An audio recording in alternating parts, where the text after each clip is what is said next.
Assalomu alaykum aziz obunachilar, kanalimiz kuzatuvchilari. Bugun biz sizlar bilan birgalikda, xudo xolasa, ajoyib bo'lgan bo'lichka tayyorlaymiz. Bo'lichkani uydagi bor masalalardan qilamiz. İşimizni bismillahirrohmanirrohim deb xamir qilishdan boshlab olamiz. Xamirimiz uchun unimiz kerak bo'ladi. Unni oldindan elab tayyorlab oldik. 700-800 gram un. Sariyog'imiz kerak bo'ladi, shakarimiz kerak bo'ladi. Tabga ko'ra 2 dona tuxum kerak bo'ladi. Nachinkamiz uchun olma kerak bo'ladi. Va albatta sut, o'simlik yog'i ham kerak bo'ladi. Tabga ko'ra vanilin ekstrati kerak bo'ladi, ishlatamiz. Hammasini ish jarayonida ko'rsatib o'taman. Hozir birinchi bo'lib ishimizni xamir qilishdan boshlab olamiz. Xamirimiz oshgunga qadar nachinkamizni ham tayyorlab olamiz. Odatdagidek xamirni o'rtasini ochib olamiz. Sutimizni bu arada iltishga qo'yib qo'ydik. Iliq sut solamiz. Sutni o'zini solmoqchiman, suv aralashtirmayman. Yarimiga sut, yarimiga sut. Suv bilan aralashtirsangiz ham bo'ladi. Men suv qo'shmoqchi emasman. Unimiz oliy nav emas, birinchi navli un. Birinchi navli bo'lsa ham bo'laveradi. Tabga ko'ra bir chimdim tuz solamiz va shakarimizni solamiz.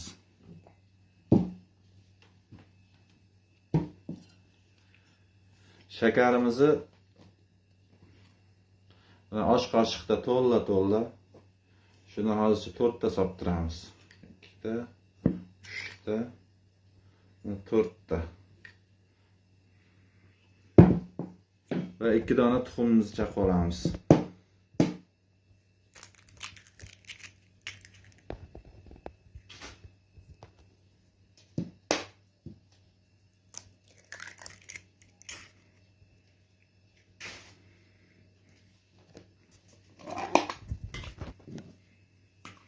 Sariyog'imizni ham solib olamiz va ustidan iliq sut quyamiz.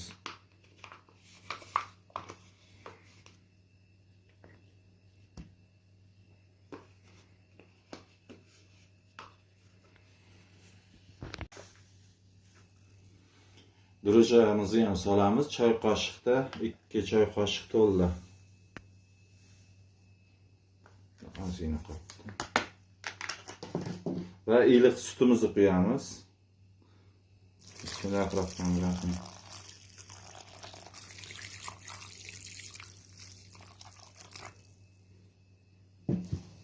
O'simlik yog'ini ham solamiz.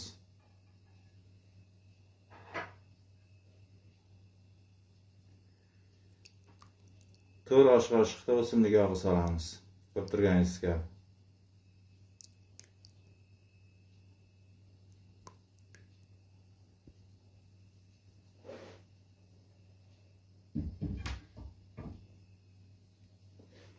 Bunga endi vanilin ekstratini ham solamiz. Mazasi yana ham yaxshi bo'lishi uchun. Shakarlari erib, sariyog'lari erib, tuxumlari bilan bir xil masaga kelguncha yaxshilab aralashtirib olamiz.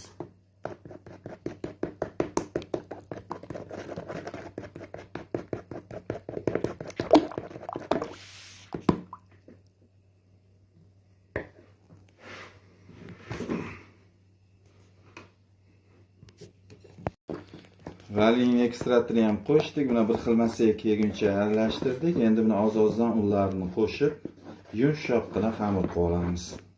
Xamirimiz qattiq bo'lib qolishi kerak emas. Qo'lga yopishmaydigan yumshoq xamir bo'lsa yaxshi chiqadi. Mana xamirlarimiz xuddi shunday yumshoqqina xamir bo'ldi. Endi buni oshirishga qo'yib qo'yamiz. Ungacha biz nachinkamizni olmalarimizni mana xuddi shu tarzda artib oldik. Yuqa po'choqlarini chiroyli qilib, endi bularni xamirimiz oshgunga qadar to'g'rab nachinka qilib olamiz. O'rtasini olib tashlaymiz. Urug' bilan mana shu qattiq joylarini olib olamiz.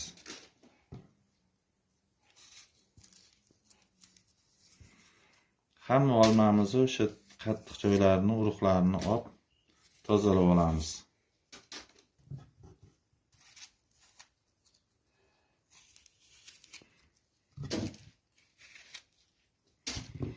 Va to'rtburchak shaklda mayinroq qilib to'g'raymiz.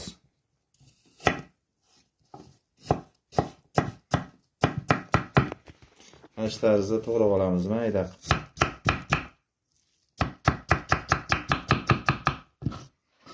Mana olmalarimizni xuddi shu tarzda to'g'rab oldik. Endi bunga shakarimizni solamiz. Buni choy qoshiqdan katta choy qoshig'imiz bor, shunda solamiz. Bismillahirrohmanirrohim deb aylantirib 5 ta qoshiq mo'ljallasak, shunda osh qoshiqda 2,5-3 osh qoshiq bo'ladi-da.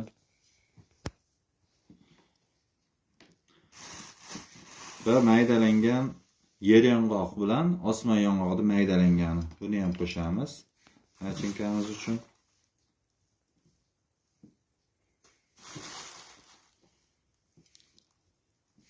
Tabga ko'ra qo'shasiz buni ham.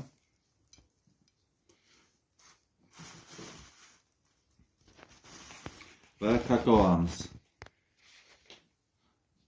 Kakaoni ham tabga ko'ra qo'shasiz.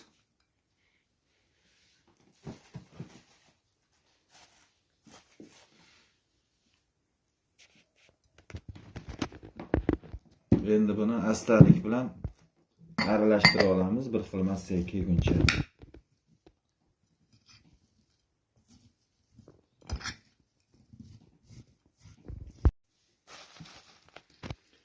Mana nachinkamiz ham tayyor bo'ldi. Xudo xolasa, yana ustiga tabga ko'ra yong'oq sochamiz.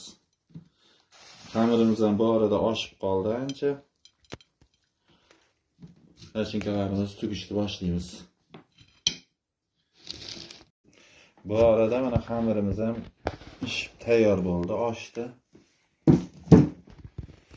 Bismillahirrohmanirrohim deb xamirimizni endi ish stolimizga tushirib olamiz.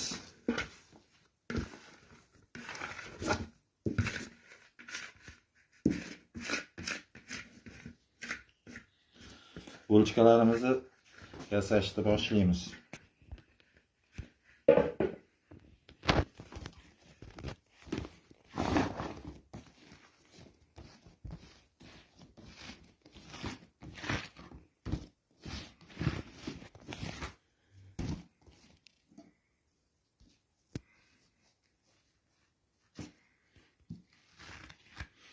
Kichkina zuvolachalarga bo'lib olamiz. Mana shu turishda ikkiga bo'lib.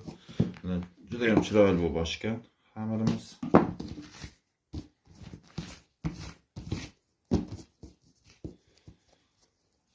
Odatdagidek mana suvala qilishimiz uchun. Mana shu tarzda uzamiz, qo'yamiz. Qo'lingizga bitta mo'ljal qilib olsangiz, bir tekis chiqadi. Hamma xamirlarimizni zuvolacha qilib oldik. Mana ko'rib turganingiz kabi. Endi har birini ko'rib turganingiz kabi mana yoyib olamiz. Bir tekis qilib. Hammasini shu tarzda yoyib olamiz. Ozgina un sochamiz.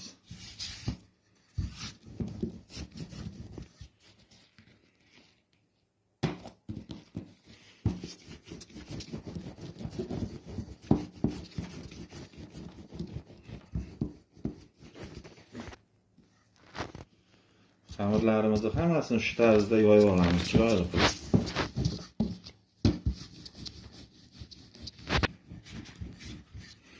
Shu tarzda yoyib olamiz va to'rt tomonini ko'rib turganingiz kabi kesib olamiz.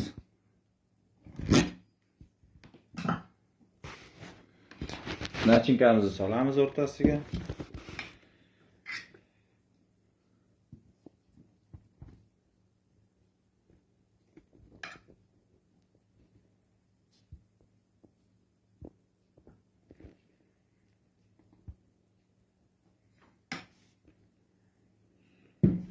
Va tugishni boshlaymiz.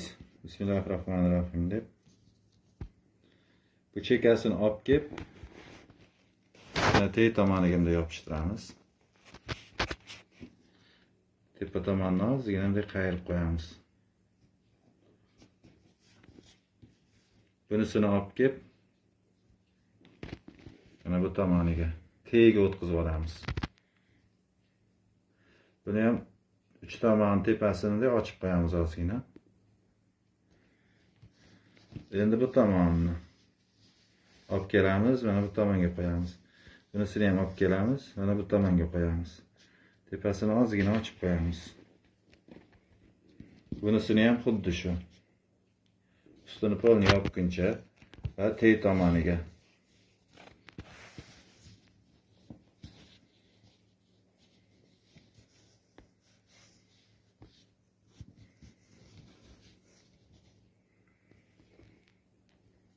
Buni ham ochib qo'yamiz tepalarini.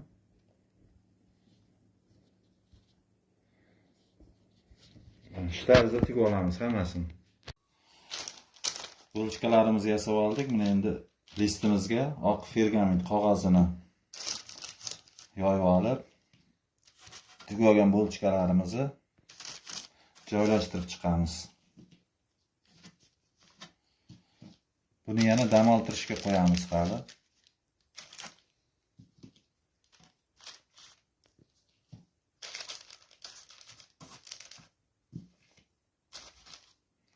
Hammasini shu tarzda joylashtirib chiqamiz.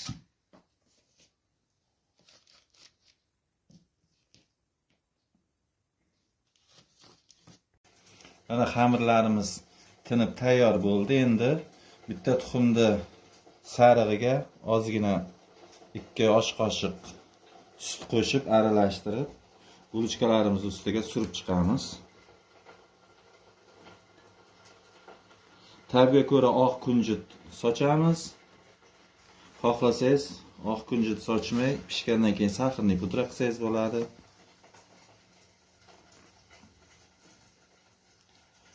Shokoladni glazur qilsangiz ham bo'ladi. Tabga ko'ra xohlagan shaklda bezatishingiz mumkin. Hammasiga shu tarzda tuxumlarni yaxshilab surib olamiz.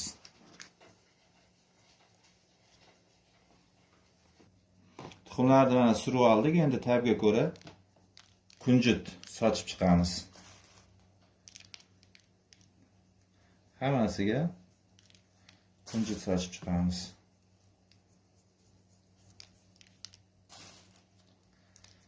Duxovkamizni oldindan qizdirib qo'yamiz. Duxovkangizni ishlashiga qarab gradusini qo'yasiz. 30-35 minutda pishib chiqadi. Duxovkaga jo'natamiz endi.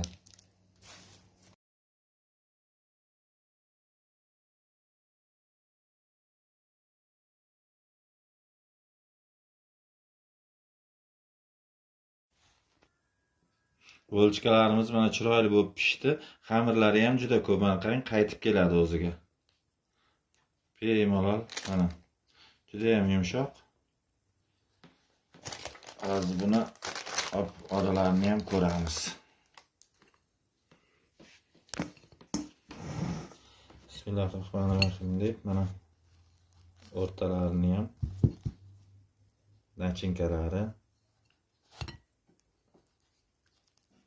juda ham yeyishli, mazali bo'ladi. Ketkazgan vaqtingizga rozi bo'linglar. Kanalda mehmon bo'lsangiz, obuna bo'lishni unutmang. Albatta shu retsept asosida tayyorlab ko'ringlar. Keyingi videoroliklarda ko'rishguncha sog' salomat bo'linglar. Xayr hammaga.